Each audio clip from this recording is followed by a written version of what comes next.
welcome to the damage report. I am not John Idarola. Dragon Daddy is no longer here. And you have evil stepmother dragon. Yeah, that's right. Not gonna be fun. No more Fantastic Mondays, y'all. We're getting into it. We got a lot to cover. It is our lineup is fuller than a diaper. Yeah, that is foreshadowing. What's going on? I'm Francesca Fiorentini, if you don't know who I am, and I'm so happy because there wasn't a Friday last week because it was Thanksgiving to be welcoming to Mondays, Mr. Brett Erlich.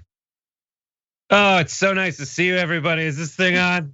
Is this thing on? Is everybody? Here's my prop joke to start off the show. It's a turkey leg for those listening to the podcast. This bit was worth it because I can see Sophie Morrison, the producer, literally face palming, now doubled over in full on righteous embarrassment, which is the appropriate response. I'm not going to eat this on camera, but Brett, off camera. You saved the turkey leg just to do this bit. Yes. Absolutely. I didn't make soup with it. The first thing that Francesca said on our back and forth this morning was use every part of the turkey. And I'm like, oh my God, she's a communist even in DMs. I broke my vegetarianism to eat turkey, so there's commitment for you. I'm not committed. I'm terrible. No, you gotta make soup. It's delicious. No, absolutely. And turkeys are vegetarian, so they're only once removed. Absolutely. Yeah, if you're that dry of a bird, you qualify for being a vegetable. That's what I didn't like about everyone's Twitter this weekend. It was like, I'm gonna take the opportunity to talk trash about turkey being dry. It's like, well, then cook it better. Yes. Cook it better. Yeah, absolutely. It doesn't have to be dry. You can find a way, baste it. Yeah, or butter. Something like that. Butter, yeah. Cover it in gravy. It's great. Everyone's pretending that they don't like Thanksgiving dinner. It's like, no, that's like, it's just contrarian for its own sake. And then everyone became it. And now it's just annoying. I love turkey. I'm making other versions of it, like combinations. I made an open faced turkey sandwich. It's so good. Yeah, you could make it actual, like a Thanksgiving sandwich, you know? So good. Just sprinkle a little bit of colonial settlements on top of the cranberry sauce and all that. It's just perfect. You can get in everything. Brett, can I get a small pox? Yeah, to go. Brett, we have so much to get to. My God, we're talking about the Biden administration. We're talking about RNC scrambling in Georgia, and of course, a very, very full diaper. Are you ready to get to it? Absolutely, and happy anniversary, John. That's why he's not here. Oh yeah, happy anniversary. I can't remember. Is this a wedding anniversary? One wedding, yeah. People do that when they get married. They just say, "I don't care how long we dated." Oh, 1 year. Interesting, crazy. Yeah, wow. This year has flown by. Holy crap, that was a year ago. All right, we're living in the no time region. Okay, let's get to it. Lame duck Trump is the lamest of all the ducks, clearly. Really, just the scariest version of Trump we could have possibly imagined. And I know that's very difficult, but with the amount of pardons and executions and last minute pieces of legislation that this administration is trying to ram through before they leave/don't leave/maybe, just mutter their way out or into a bunker like the family in Parasite. There's a lot that this administration is trying to get done. Let's begin with pardons. Over the Thanksgiving holiday, there was not only the pardoning of a turkey, but the pardoning of Michael Flynn. Michael Flynn, of course, who pled guilty to lying to the FBI, who is Trump's former national security advisor. And this is in addition to the long list of friends, loyalists, cronies, and conservative celebrities who've received pardons. You all remember Joe Arpaio. You all remember Roger Stone, also indicted for his work around the 2016 sort of Russia conspiracies. And I don't know, the witch from Snow White probably got a pardon at this point from Trump. But This was on the 25th of November, right before Thanksgiving. Trump super happy, tweeting, "It is my great honor to announce that General Michael T. Flynn has been granted a full pardon. Congratulations, General Flynn and his wonderful family. I know you will now have a truly fantastic Thanksgiving." Brett, you saw this coming. Yeah, absolutely. What I love the most about this is our dear friend Michael Flynn pled guilty. Like there's all those things like Trump. If you pardon yourself, there's people in QAnon who are mad about pardons like this because it implies that the person was guilty, and they think they're so not guilty that it's bad that you're calling them guilty and acknowledging any guilt at all. That's different when Michael Flynn pleads guilty. I believe it was twice. Yes. Like, I feel like that's more responsible for the appearance of guilt, is when he tells people, yes, I did it. And I guess this is all we can expect from the Trump administration. Like, the best we can hope for, as it's lowered every other expectation, the expectation that like someone who said they did it would stay in jail for it. But I get it. We got him. He did suffer some kinds of consequences for a little while.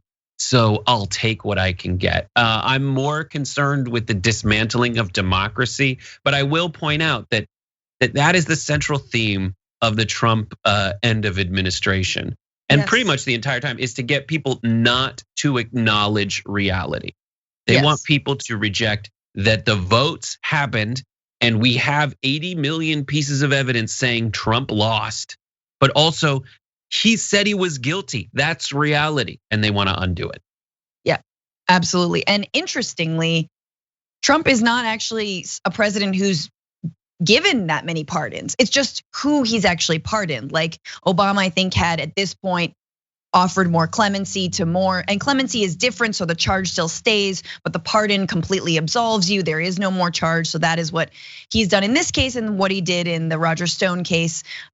He's mostly just pardoned his homies, not like people who were convicted for nonviolent drug offenses. And by homies, I do mean crooks and cronies. This is pretty striking in the amount that Trump has done and he's trying to do in the last final waning months of his presidency. He's executed a lot of federal prisoners. So 8 people have been put to death in less than 5 months, and 5 more executions are planned before the end of President Trump's administration. Those numbers stand in harsh contrast to the 3 people executed by the federal government in the previous 50 years. So just think about that. That is what? That's, I can do math, 12 people who are going to be, that's 12 people who are going to be executed in the final months of Trump's administration, compared to the 5 that have been executed or the 3 that have been executed in the last 50 years. That's insane.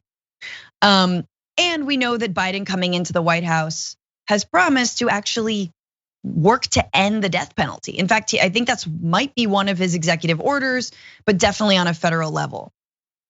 Yeah, I am with ending the death penalty. I just think that, for obvious reasons, I don't even think we need to go into, but like, you can never tell if you were right about that person doing it, and I'd rather they stay alive and fight it and be able to overturn that execution than that execution order than to kill them. However, I will also add that in addition to this, one of those things that's been circulating, I think ProPublica added it in one of their like 1,000,000-page long articles, and then it's kind of made its way to different parts of like the internet, which is that Trump is fast tracking the firing squad and the electric chair, because in order to put people to death, typically you have to put this drug cocktail together, which has had tons of bad results, right, where it hasn't worked right.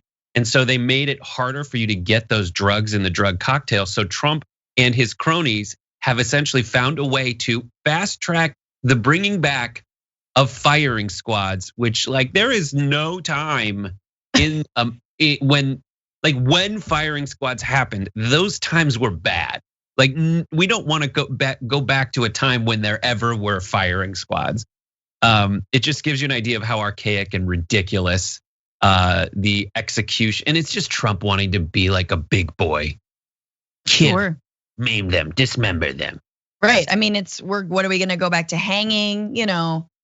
The guillotine, maybe not that bad. Hey, jury's still out. No, but there is clearly no humane way to execute someone. We've seen that. You just mentioned the drug cocktails, but yes, going back to like bizarre, 18th century methods of killing people in the year 2020. Here we go, when they're dying because of your recklessness and a global pandemic. But yes, Brett has mentioned the last thing that we want to talk about in this lame duck period and this literal senioritis that Trump is experiencing right now, which is all of these final pieces of legislation, which are unclear whether it's legislation. It's mostly just laws that he is enacting through his various agencies and in multiple realms. So Brett mentioned the firing squad trying to bring back, and electrocutions for federal executions, and giving the government more options for administering capital punishment as drugs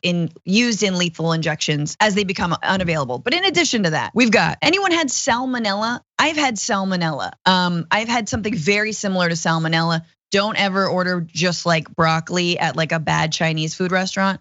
Take it from me. But suddenly it's going to be a lot easier to get salmonella, in case you wanted to know what it's like to go to the bathroom 100 times in a day.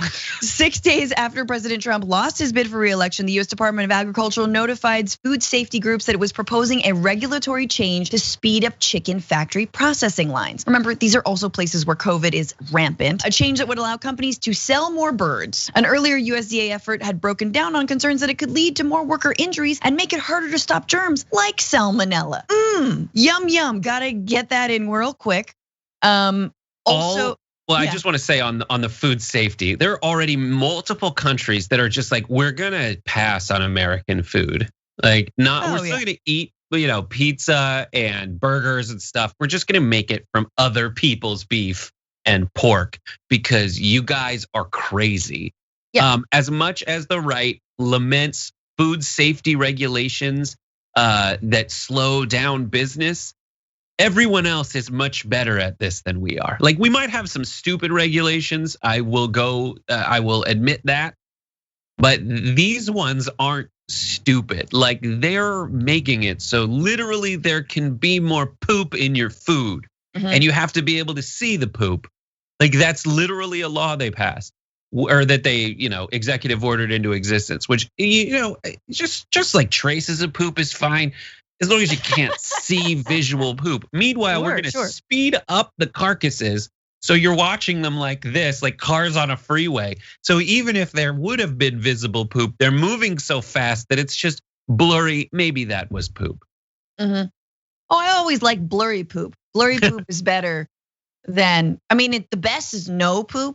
Yeah. But if you're gonna have poop, make it blurry. It's exactly right. Also, like, how much money are we talking? These are already places that have been shut down due to COVID and, putting their workers at risk. They've had multiple deaths, and now they just want to speed everything up and take fewer precautions.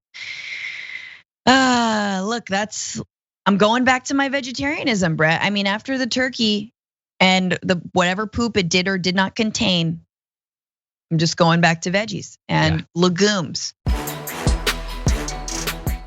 We got immigration, environment, and environmental concerns that Trump's trying to ram through in the last minute. November 13th, and he announced that the citizenship test will include questions about American history and politics, more questions, and basically increase the number of questions from 100 to 128. And the administration also proposed a rule that would limit work permits for immigrants awaiting deportation, but not yet in custody. So essentially, rock in a hard place. You can't work. You're not actually being detained, but you can't actually work anywhere. You're not a threat to anyone. No one's detained you, but you still can't work. On the environment, also on November 13th, there's a new rule, this is random, to restrict pension managers from considering social and environmental impacts when choosing investments, right? So otherwise you can't choose to invest in not dirty fossil fuel companies. And another Labor Department rule would make it easier for companies like Uber to withhold benefits by classifying workers as independent contractors instead of full employees. Hello, California, and however millions of dollars, billions of dollars went into that proposition. finally, the Bureau of Land Management is going to start auctioning acres of public land, more public land off to drilling starting at $2 an acre on 445,000 acres of public land with leases to sale to energy companies through the Bureau of Land Management. The leases could expand dramatically and allow oil and gas drilling on an additional 6.8 million acres of the National Petroleum Reserve in Alaska, a habitat for bears, musk oxen, caribou, and birds. And also, the Interior Department is gonna open up drilling in the Arctic National Wildlife Refuge. Yay! Are there turkeys? It's just like so on the nose, you know? It's like, what are things that Republicans do? Let's drill in the Arctic, kill some caribou. Let's make it like food dirtier so I can make like $9 extra. Like, what are you doing? And let's leave no ambiguities as to who's gonna benefit from that. Not the people working at the factories. All of these, like with the food safety, it's to have fewer employees checking things on the line. It's to make it so that the government stays out of the buildings. It's to do all this horrible, horrible stuff. It's to make it so that people in cities where most humans live are underrepresented and underfunded so that they can't get what they need to survive. Yeah. That's the point. Yeah. And it's so funny. And I will say that like last thing about it for me is essentially like there is not just the scariness of a lame duck president. There is the scariness, the more frustrating scariness of a lame duck Congress. Congress is reconvening today for about 10 days. So on the 10th day till Christmas, what's my Congress gonna give to me? We need to be shaking their trees every single minute of every single day because last time they got together, all Mitch did was confirm judges. Did they give you any COVID aid? No, $0. The only thing they're gonna approve is a military budget. And the only question about whether they'll approve it is whether or not it renames Confederate named bases. Yep. That's the only thing they're arguing about. We need to get on the phone immediately and call your Congress people and other people's Congress people and essentially convince them that like, you know how you previously when the first round of COVID happened and you did say we actually needed money to get by? Well, we're just as high and we're actually higher in terms of COVID infections than we were before. So you need to step up, you need to step in and you need to give us a little bit more, a tiny bit more to get through this. Otherwise, what they're gonna do is, otherwise the play for McConnell is to sabotage the economy and say, no, you got some Democrats, they run it under the ground. Don't let them get away with it. I mean, it's really interesting because remember the line before the election was from Republicans, as soon as Democrats win, if they win, COVID will disappear and they're never gonna mention it again. Yeah. Obviously that didn't happen because Democrats generally care more about reality. But I wouldn't be surprised that if and when Biden assumes office, you'll have Republicans going like, COVID is real. Our people are dying out there, as a little bit of a bait and switch. I mean, I hope, but they will absolutely squarely blame any kind of economic recession that was based on their inability to act and actually help people and extend unemployment benefits or moratoriums on evictions or PPP loans. They're gonna put that all in the Democrats' court. But of course, block any actual movement on it. But rhetorically, they're gonna blame them. Yeah, we'll see. We'll see what happens. With all the pardons, Brett, I have to ask, because apparently it's not illegal to do this, but do you think that Trump will try and pardon himself? Sure, that's a great question. And what are the two sides of it? One is no, I don't need to pardon myself. I'll be able to do that in my next term, which I'm trying to secure. The other approach is I don't need to pardon myself. I guess there's three. I don't need to pardon myself because I didn't do anything wrong. But the third he'll go with is probably something like I'm pardoning myself for things I didn't do because I didn't do them. But the rabid Democrats who are already pretending I'm not president are gonna be after me.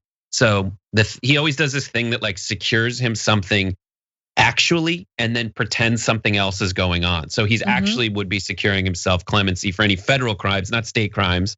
So the New York circuit, whatever, can do whatever they want. But tax evasion in New York State.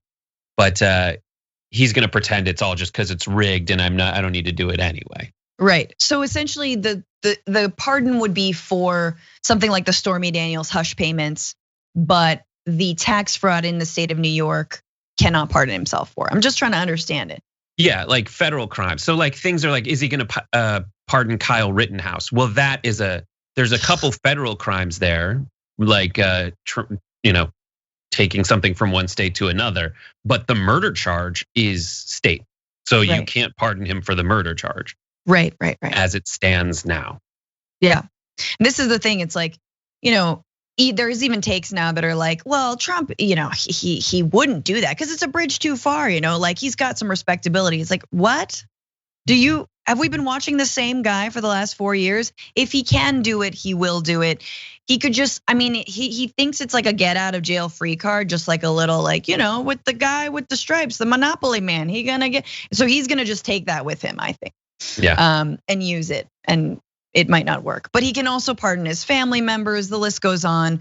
We shall see. Will it be Kyle Rittenhouse? Will it be Julian Assange? Not sure.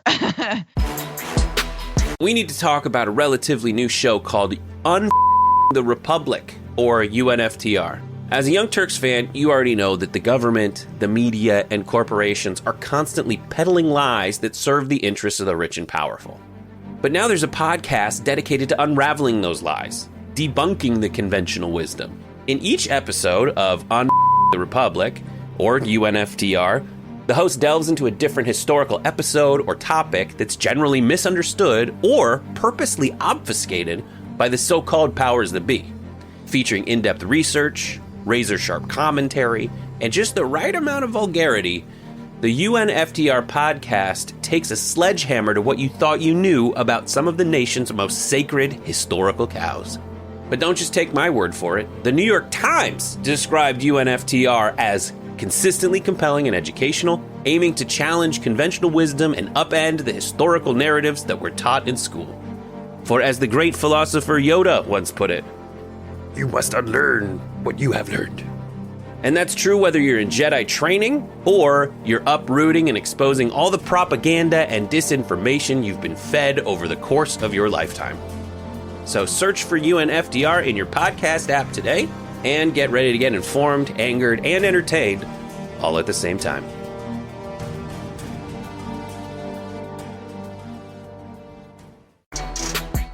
The still president, Donald Trump, gave his first press conference since losing the election. He was in the Oval Office, and it was a day near to the days where he suffered losses in Pennsylvania as the Supreme Court threw out the final contestation of that election from the Trump team.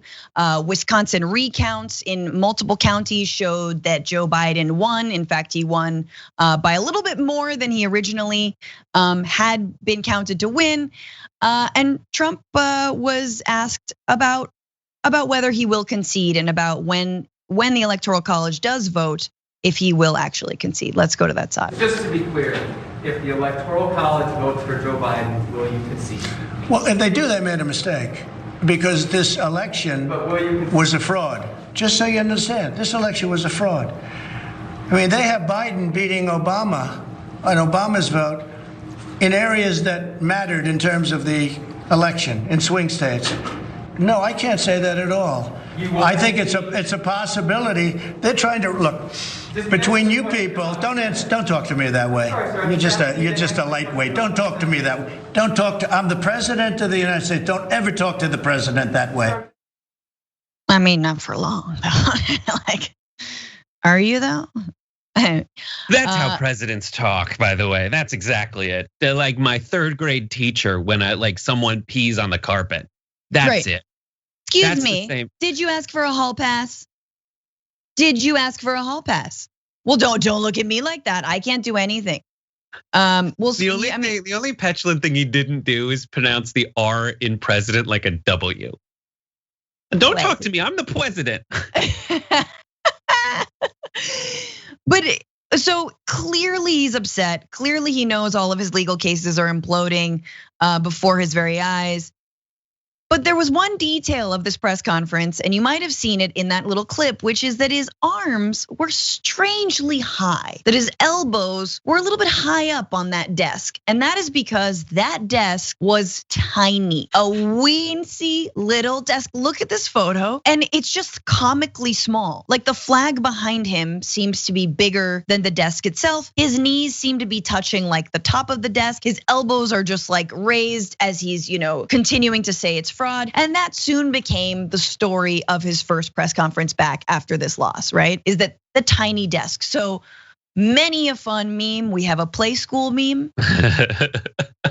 Yes, Diaper Don with signable executive orders. My first border wall. I love it. A couple of others. Brett, you tweeted one out that was Yeah, Brett went a little crazy with the Photoshop this weekend. So this is one. I always thought it looked like he was sitting on a toilet. It really does. So I added a toilet and what I assume would be his toilet paper holder. And then this other one, just to accentuate how much he looked like a kid at a birthday party asking for a crayon so he could fill out his coloring book. What an insanely petulant schmuckle. It's his first press conference where he took questions. I need to remind everybody, it isn't his first press appearance. His first press appearance was a 1-minute appearance to brag that the stock market rallied to 30,000 after it was pretty much assured that he would lose.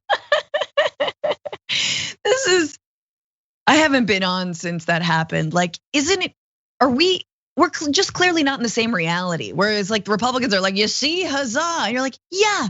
The day that the transition office was like, fine, you can use the money that we have to bring in Biden. Like that was the moment that the stock market rallied, was when it was clear this administration would most likely leave. Yeah, it's so true. And we all have problems with the stock market being like, yeah, same old. That's a separate discussion from this one. Sure. And when you say like, they're trying to deny reality. That's it.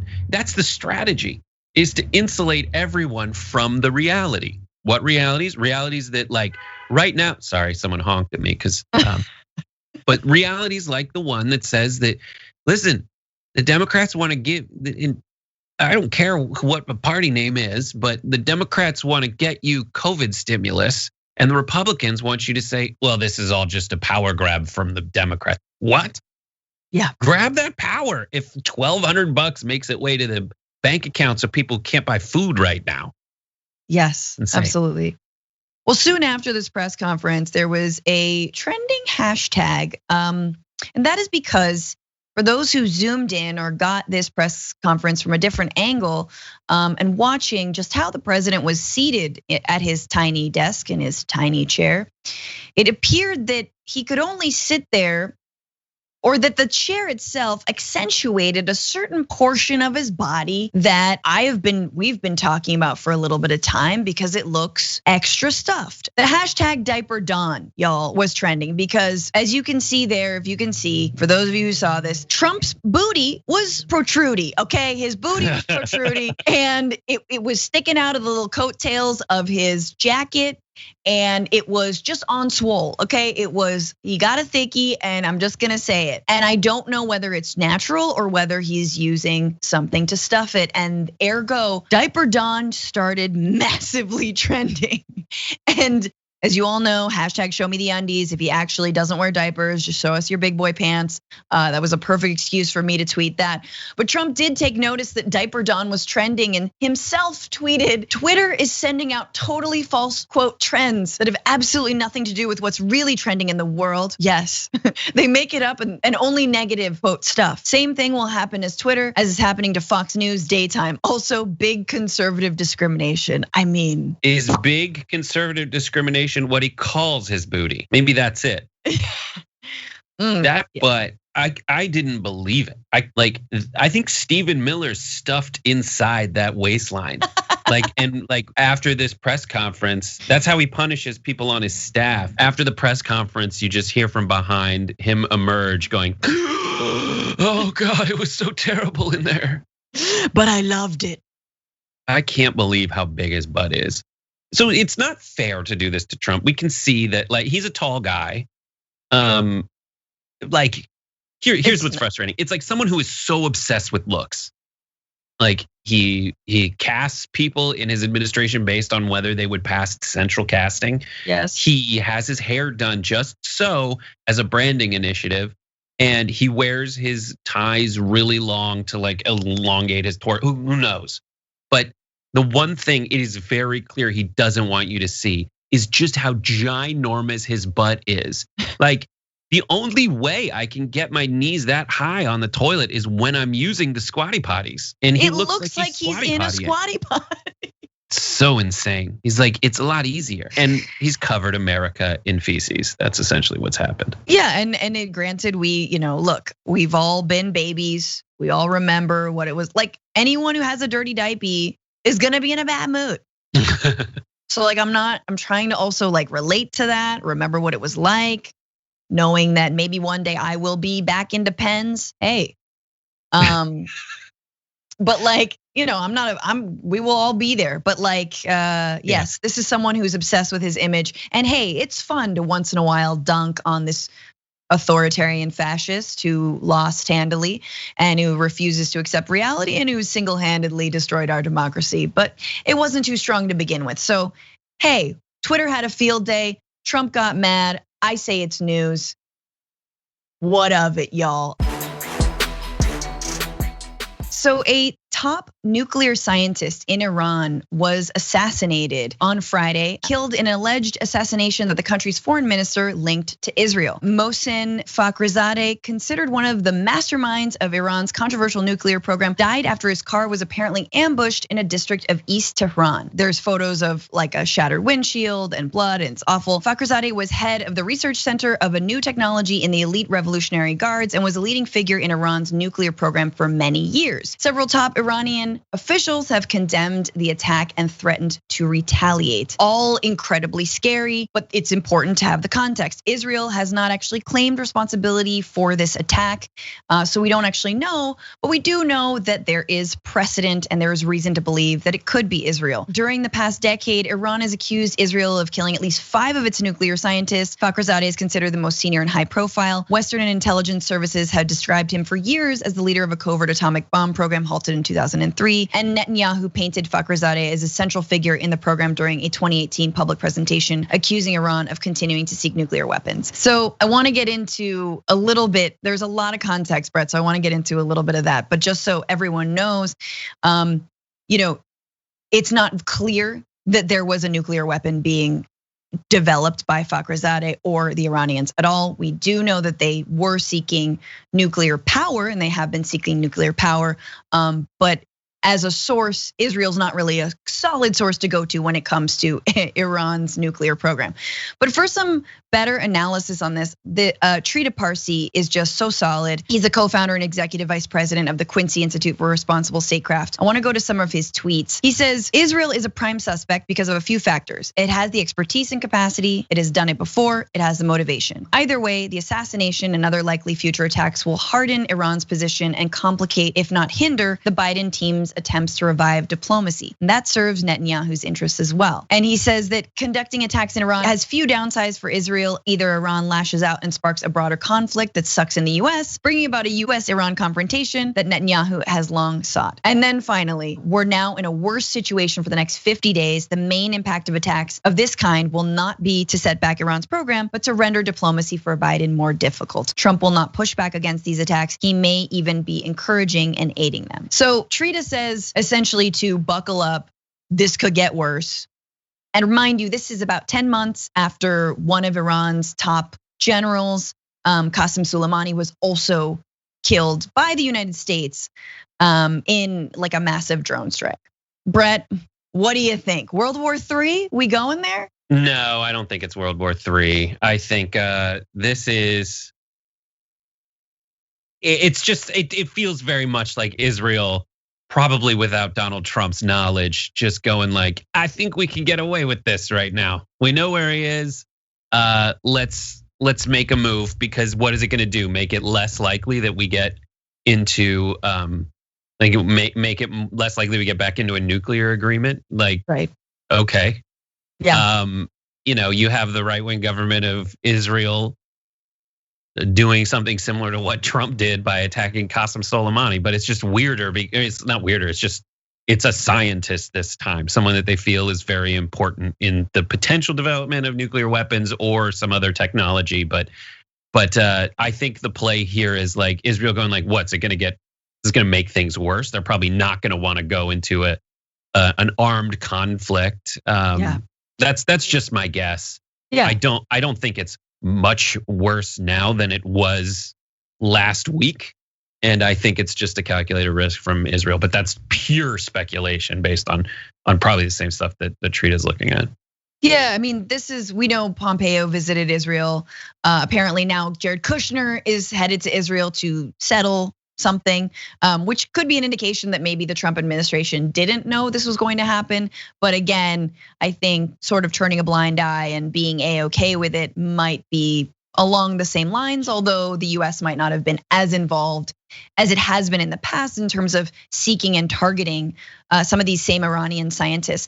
And all of this, I think the real focus has to be about the ways that Israel's trying to thwart diplomacy between the US and Iran, right? And the fact that the legacy of the Obama administration, one of the good things, right, was the Iran deal. And the fact that took a lot of work. People, right wingers on all sides, right wingers in the US like Tom Cotton hated it. Right wingers like Netanyahu in Israel hated it. Right wingers in Iran hated it. And so the more the right wing is emboldened in these three countries, the farther we are from any kind of diplomacy, the closer we are to pushing Iran to actually develop nuclear weapons. And so it serves Israel in a lot of different ways to push Iran toward a more extreme position, because then it shows to the US that they can't be trusted. So the idea is to break down relations, and the more these crazies are emboldened in every country, the worse, the worst way out of this, the less of a peaceful way out of this there is. Right. You got a right-wing government in Israel. You got a fundamentalist right-wing, even like you got ayatollahs in running Iran. The previous calculation that allowed the Iran nuclear deal to happen was that a more moderate group of people replaced the more fundamentalist people in Iran because the sanctions were working, and there was faith among the human beings in Iran that weren't part of the government that you should enter into a deal with the Americans because we need to alleviate this crippling economic situation. The Obama administration said, sure, let's do it. They got into an agreement which gave Rouhani and more credibility. Things were looking up. That's not to say that there weren't people in Iran that were looking really hard to secretly develop a nuclear weapon. It's just that we had on paper that they were not doing that, and we made it harder for them to do so because we were checking a bunch of places where they probably were making nuclear weapons in our estimation. We made it harder for them. Now we've just made it easier for them because they're allowed to develop nuclear weapons because they're not in our agreement anymore. So they can do it wherever the hell they please. And that pressure from the people in Iran that were like, listen, we gotta start dealing with the Americans is only lessened now. Yes. Because they're like, fool me twice, shame on me. Yeah. Exactly. So that's the only difference. And I don't know marginally. I think Netanyahu's like, I'm fine with that situation because I need an enemy in Iran that we can all point to say that they're evil and we're good. But marginally, I don't think it makes it that much more dangerous to kill a scientist than killing the top general in the country. Yeah. No, that's exactly right. And there are elections coming up in Iran, and so Rouhani might not actually be reelected. And he again was someone who was a more moderate, but staving off some of the more right wingers is going to be hard.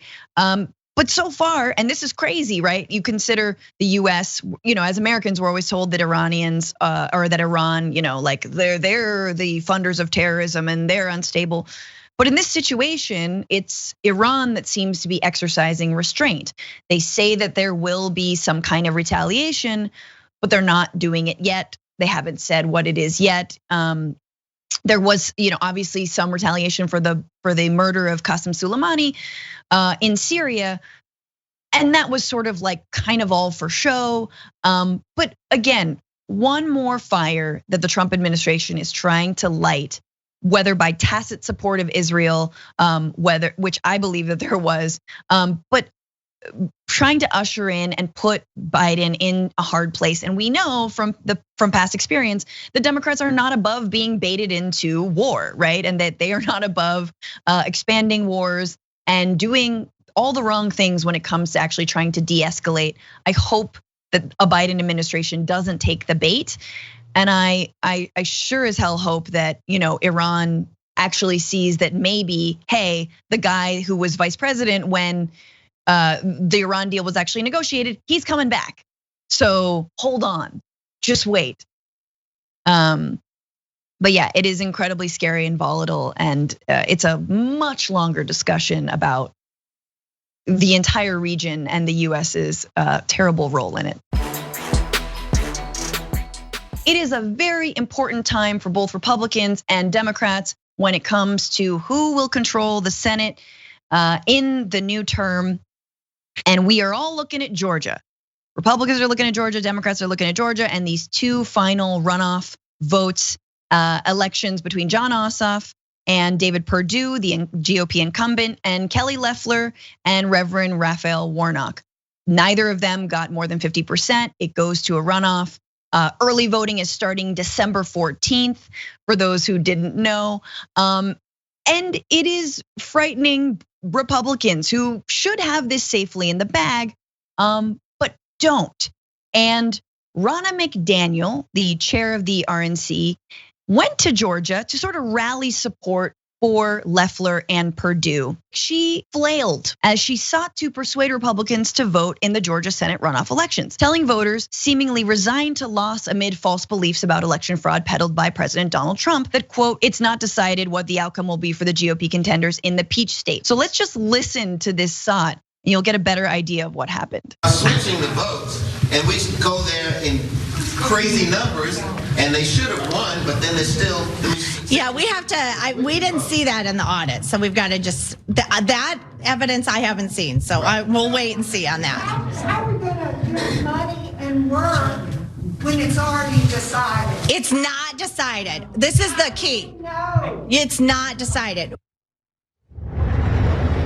So the important thing to point out there is someone in the crowd actually asked the chairwoman, why should we vote in this election when it's already been decided? That is the impression that a lot of Republican voters have here in this state because of President Trump's consistent and overwhelming criticism of the way the election was run.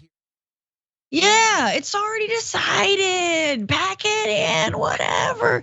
Right. So a woman in the crowd says, how are we going to work and unite when it's already decided, when we know that votes are, or we believe that voting is fraudulent and that our president has not been reelected? So Republicans are caught between their own lies. And now they need these same voters to turn out for them in this special election. Brett, what are they doing? I love it so much. This is so tasty. Guys, Republican Trump supporters that watch the damage report, let's just have a moment. Ronna, ignore her. She is part of the establishment. So Loeffler, Perdue, they're part of the establishment. Look who has a job still. They're incumbent senators, Kelly and David, still have a job. Who doesn't have a job anymore due to fraud and rigged elections? Donald Trump. Look who else has a job. Matt frickin' Gaetz, Rubio, Cruz, all of them kept their stupid jobs. They used you. Yes. They are so happy that they got to stay in power, and they're very grateful that you came out in droves to support them. But she's the head of the Republican National Committee, Ronna is. She doesn't want Trump around because Trump bucks the establishment, man. Yeah. All she wants is your votes on paper. So she can do what? Get Trump back in office? No, she knows that's already decided because Kemp already stole it from you.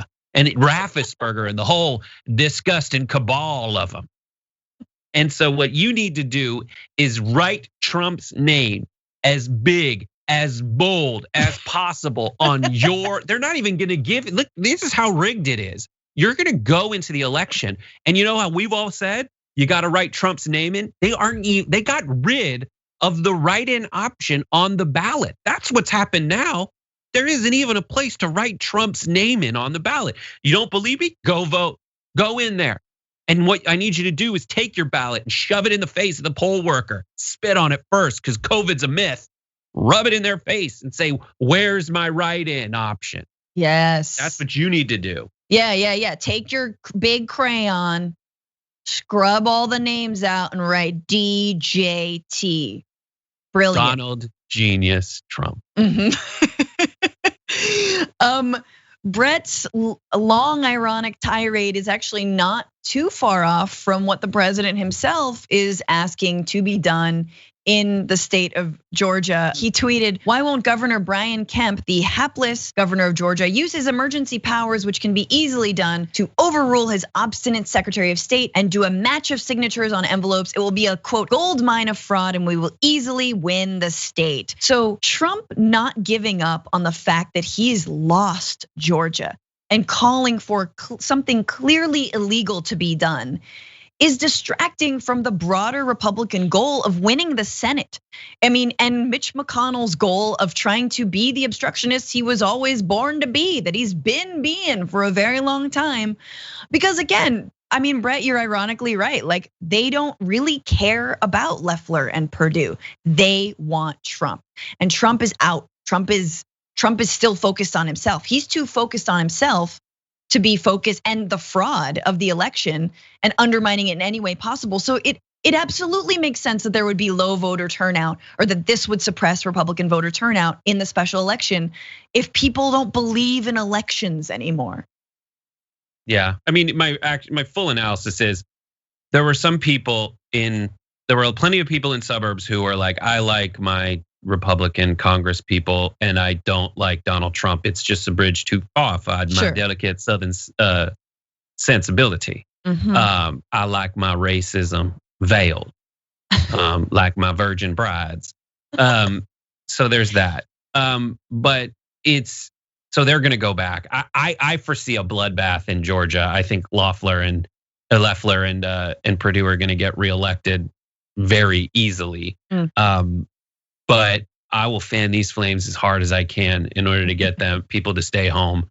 And I think the only argument that we can have against Loeffler and Perdue are these insider trading arguments that are insane. There's an amazing ad from the Midas Touch that's called "Nobody Likes Kelly," and it's clips of Matt Gaetz, Doug Collins, Janine Pirro, Tucker Carlson going ham on Loeffler for her insider trading scandals.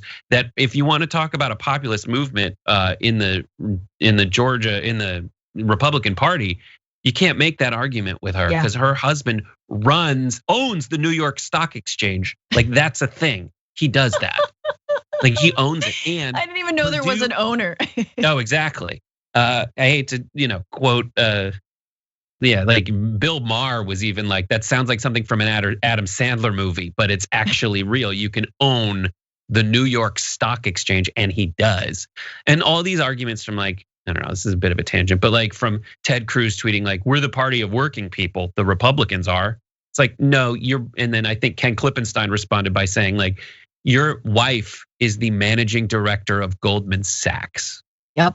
I hate to break it to you, but to get back to this, like, I think that it's going to be very difficult for Ossoff and Warnock to win. They're gonna make religious arguments about Warnock being a pro-choice reverend and how that is worse than being a pro-choice secular person. And the only way to fight back is these insider trading things where they let people die as they got rich. Yeah, absolutely. It'll be a bloodbath, but I also think that Georgia going blue is incredibly invigorating for, young people who've been voting for the first time, for people of color and working people who've been long forgotten in Georgia. So I do think it'll be really close and it'll be tough, but I'm interested to see what happens. Meanwhile, I just want to mention that Trump's tweets are not without consequences, and the fact that he has been going after the Secretary of State in Georgia, Raffensperger, has led to death threats. More troubling to Raffensperger were the many threats he and his wife Trisha have received over the past few weeks, a break and enter at another family's home. All of it has prompted him to accept a state security detail. And then he says, quote, if Republicans don't start condemning this stuff, then I think they're really complicit in it. It's time to stand up and be counted. Are you gonna stand for righteousness? Are you gonna stand for integrity? Are you gonna stand for the wild mob? You wanted to condemn the wild mob when it's on the other side, on the left side. What are you gonna do when it's on our side? Oh, it's great. It's amazing. Like, as a progressive, this is how I'm used to the establishment treating me. It's weird that the base of the Republican Party was indulged for so long before someone was like, eh. Now, my arguments are more like, hey, maybe we should give small businesses money to get through this crisis. Maybe that's something that we should do. And their arguments are like, democracy, who gives a damn? Like the base of the Republican Party is in crazy town. But like, this is how I'm used to establishment figures talking to me. Now, Raffensperger has 2 more years on his term. So he's like, I'm just gonna ride it out. I'm not gonna do anything. Does Trump think that Kemp doesn't know what the Georgia Secretary of State can and cannot do? Because he used to be that. Kemp was the Secretary of State, right. And Kemp knows exactly what kind of voter suppression you can legally engage in. Yes. Because he wiped 300,000 people from the voter rolls, but you gotta do your homework early. That's what's so frustrating about Trump, is like the entire Republican establishment is like, we turned this paper in 5 years ago. Why are you flailing now? Same thing happened in Pennsylvania. They just had a huge lawsuit thrown out in Pennsylvania because they're trying to fight against a 2019 law in 2020, and the judge is like, you should have done this in 2019. Now it just seems like you lost an election and you're looking for old reasons to turn in. Yes. The Republicans are good at this. They are very successful at this. Michigan, North Carolina, Pennsylvania, or Michigan, North Carolina, and Pennsylvania, all of those states, Democratic state legislatures received more votes in those states, but they are Republican-controlled state legislatures because the Republicans do their work ahead of time. Yep, and they reap the benefits. Yeah, no, exactly. Karl Rove is just like, look, I swear we're good at rigging. We're great at voter suppression. We're super good at voter purging. We're great at gerrymandering. This is not us. This is bad. So yeah, you're absolutely right. They're like, we've done this before. We know how to do this, and they kind of messed up. This ain't us. I mean, that's what I think. I think like, Cheney is sitting there. He's having like, no heart attacks because he doesn't have a heart anymore. But he's there. He's getting verklempt, or not. He's getting upset because he's like, I could have done this so much better. But no, and now we're off to the runoffs. President-elect Biden continues to nominate officials for his cabinet. Yes, and we're gonna look at the good, the bad, and the near tandem. Yes, so some interesting things is that he's got a communications team made up of all women. We've got Kate Bedingfield, communications director for Biden, who will take on the same role in the White House. She's already been the communications director. Jen Psaki, you might remember Jen Psaki as Obama's former press secretary. She's overseeing all these confirmation efforts. And Karine Jean-Pierre, or Jean-Pierre, who will be deputy press secretary, who is a senior advisor on Biden's campaign and chief of staff to Kamala Harris. She's also gonna be part of the communications team. There's some good folks Janet Yellen has been nominated to be Treasury Secretary. I know some people wanted that to be Elizabeth Warren. Some people wanted that to be Bernie Sanders. No, Janet Yellen, all right? Just a solid Janet Yellen. She oversaw the expansion of the economy under Obama. She's not a banker, so that's a win. But a lot of these nominations are very safe. They feel like going back to the Obama years, not a lot of hat tips or gestures to the progressive wing. Definitely more women and more people of color, which does count for something, although questionable when it comes to certain of those choices. like the director of the Office of Management and Budget, who has been selected to be, there we go, that's a sentence, Neera Tanden. Neera Tanden, who's the chief executive of the Center for American Progress, which is a think tank that is consistently called a left-leaning think tank. I'd call it squarely in the middle. But Neera Tanden has served as the leader of the professional home of dozens of Obama-era officials, several of whom could end up rejoining the federal government. She's a familiar face to TV news viewers as a frequent guest on national cable and Sunday morning programs. You have also definitely seen Neera Tanden on Twitter. Neera Tanden tweets a lot. She probably will respond to your tweets if you tweet at her. And she has a habit of going after progressives. So she has been a longtime Clinton aide. She worked on the Clinton campaign in 2016. She's an advisor, and she stands super hard. And she will mostly punch left toward Bernie Sanders supporters, progressives, even Elizabeth Warren supporters, which has caused a lot of eyebrow raises for her nomination. I don't know, Brett, what are your initial thoughts on this? Neera Tanden, the experience. Let me start with a story about me being in a Tower Records in I want to say 2003. Please. The movie, whenever King Kong came out, King Kong came out, and it was the movie with Jack Black. It was directed by Peter Jackson. It was in theaters. It was big, and it was still in theaters. And I was checking out, buying a CD or something, and there was a grandmother in front of me who was buying a King Kong movie, but it was like the King Kong, and it was a cheap knockoff done by like Asylum Pictures. And that's the same. And I was like, oh, that's a shame. You think this is what your kid wants. That's the same feeling that I have when watching Biden choose progressives for his cabinet. You're just like, I wonder what you think I want.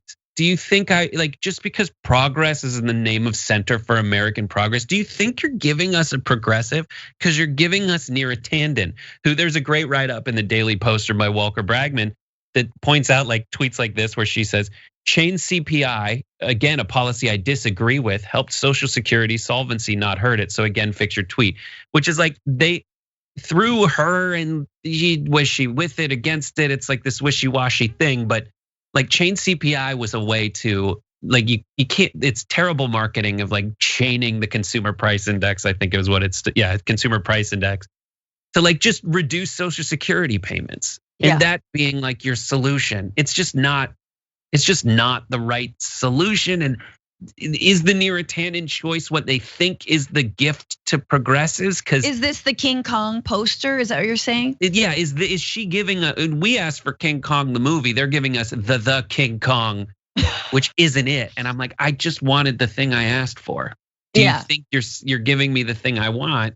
And do you think I'm gonna politely just say, wow, thanks, it's the thought that counts? Yeah, no. I love Matthew Broderick. Yeah. This is a great movie.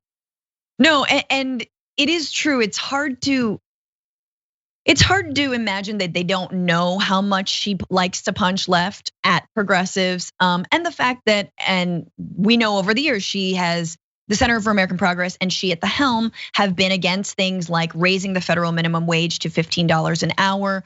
She said things like, we should invade Libya because we've got a deficit, they've got oil, I think was the quote. Yeah. Center for American Progress also not clear. In fact, I believe has been on the no side of Medicare for all, not for good reasons. But I really consider Neera Tanden to be the custodian of the status quo, just someone who will put an invisible line in between what she thinks is possible and what we know is necessary. And that is the role that she has served as at the helm of this think tank, this major think tank that gets called left-leaning, but again, really is just moderate and really is just centrist. It doesn't bode so well for the rest of the administration. At the same time, she's hated by the right. So here's this tweet from Drew Brandeau, who says Neera Tanden has an endless stream of disparaging comments about the Republican senators whose votes she'll need to get confirmation and stands zero chance of being confirmed.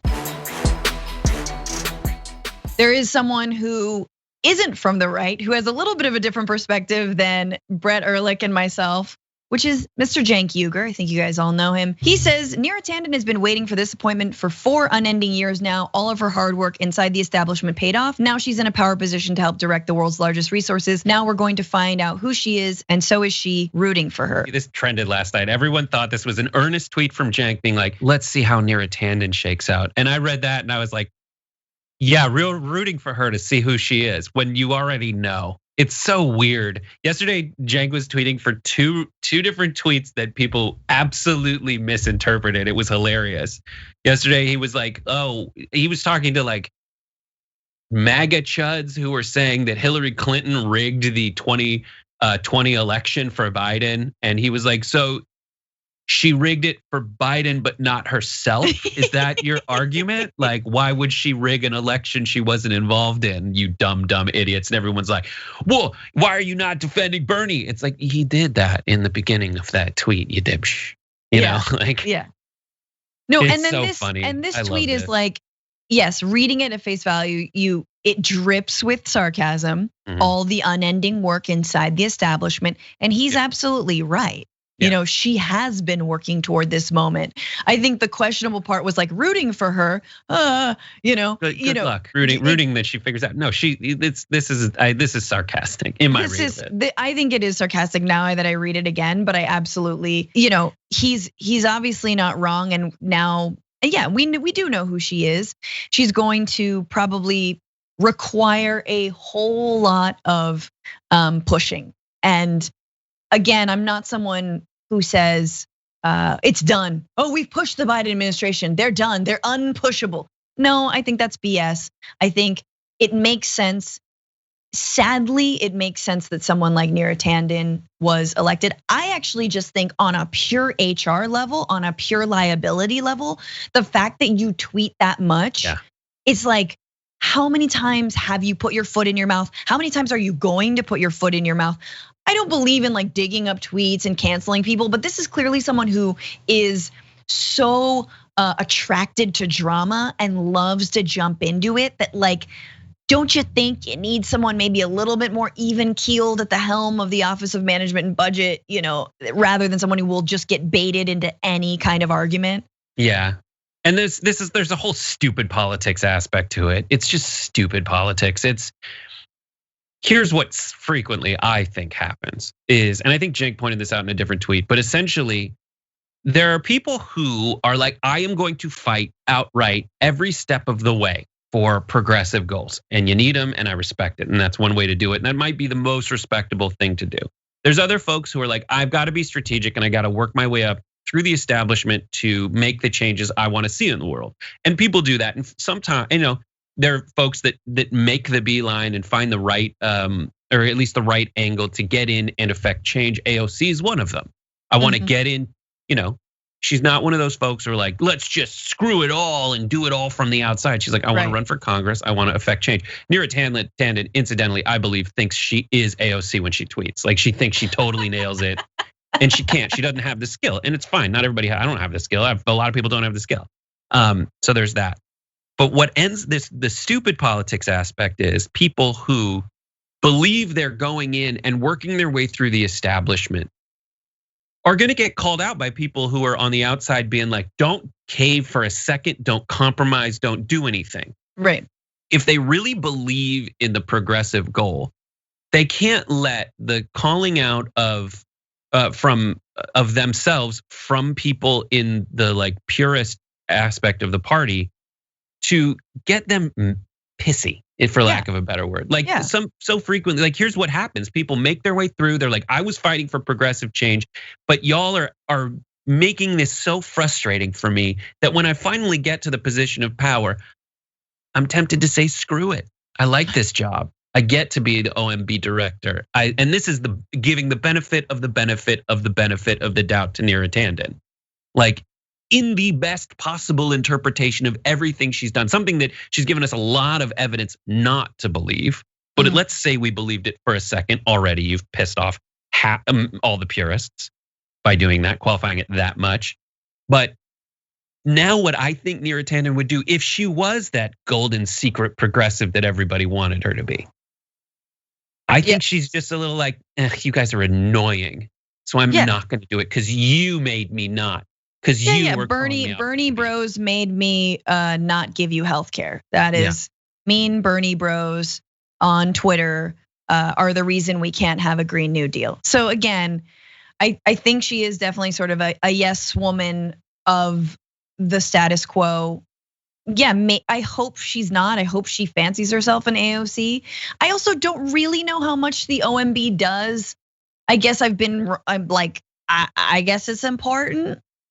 Well, let's just say the OMB doesn't operate on their own. Mick Mulvaney did it while being chief of staff. Right. Like the current director of the OMB is someone I've never heard. It's something like Richard Kraus or Krusely. And the fact that I've never heard that name for me is like a plus because it means less evil. Like we've all heard of Stephen Miller. We all heard of Scott Perdue when he was in. We all heard of, Ryan Zinke.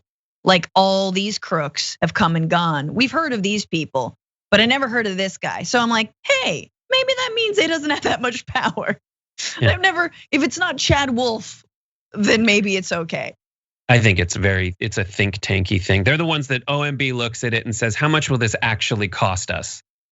That's what I've seen the OMB like. Oh, the real effect from the independent off OMB is that it'll cost $70 trillion over 700 years. Like that's what they do. So we'll see. And I think tanky person in charge of that, they probably thought made sense and they needed to give her something because she was in the establishment wing working for people. And I know there's people in the Twitch chat who are earlier saying like Andrew Yang will get something. And that's interesting. But Andrew Yang, I think, was just the person who was a viable presidential candidate who will go on TV. And I think he's working to be that guy who fights for, at least his version of what he thinks is progressive change from the inside. And we'll see how that pans out. Andrew Yang just wants $1,000 a month for himself, and whoever is gonna pay that is fine. He just wants to make sure he's got the cushy job forever. At least it's only 1,000. In fact, I don't think Andrew Yang should make more than 1,000 a month. That's just my personal view. I would like to see where the universal basic income discussion goes, especially with a recession, especially with the lack of action from Republicans. Is it the one thing that the left and the right can agree on? Will we get that before we get any kind of other relief? I don't know. Francesca, 80% of people want more gun control. 65% of people want Medicare for all. There are so many things that most Americans agree on that don't become law. And I guarantee you for what my word is worth, or my predictions are worth, I guarantee you this will all disappear when we start giving vaccines out. Period. Sad. Yeah, maybe. I hope my vaccine comes with a King Kong poster. I want that. Don't slight me, Matthew Broderick. Brett Erlich, thank you for joining me on this fantastic Monday. Combined with what are your Fridays called again? Drunkle. I'm the drunkle. I guess. Garbage Fridays. I don't have like a fun garbage Friday. Butthole Brett Fridays. I don't know. Brett. What is it, Sophie? What is it called? Butthole Brett Fridays. But don't. Don't. How dare you? All right, Brett, be well. And thank you so much for joining me. And thank you all out there for lifting me through this difficult time when I've had to host without Dragon Daddy around. Ken Clive, thank you for your super chat. You say, I'm not that worried about Biden's cabinet picks. Progressive game gave Trumpies a reality check this election, and we will give Biden administration the same through consistent and strong advocacy. Sometimes I can read and sometimes I can't. That is very, very true. I think, Ken Clive, the idea is to give a resounding defeat to this little orange fashy poo. So we're doing it, we're trying. And thank you all. Remember to share the stream. I don't know, share the clips. What do we do at the end? I never know because I'm never here. I know, so, John literally kicks me off the call. I know, he kicks me off, so I don't know how to, do I just turn my back? Yeah, you turn your back on the audience. You put your shoe, you give him the profile. Give him the profile, let's give him the, I gotta go this way. I gotta go, bye. Now we're just like a weird German show. Goodbye, this was fun. I've had fun. You have done great work, everybody, together. Thank you for joining me. Oh, let me go here because it is better. See you tomorrow.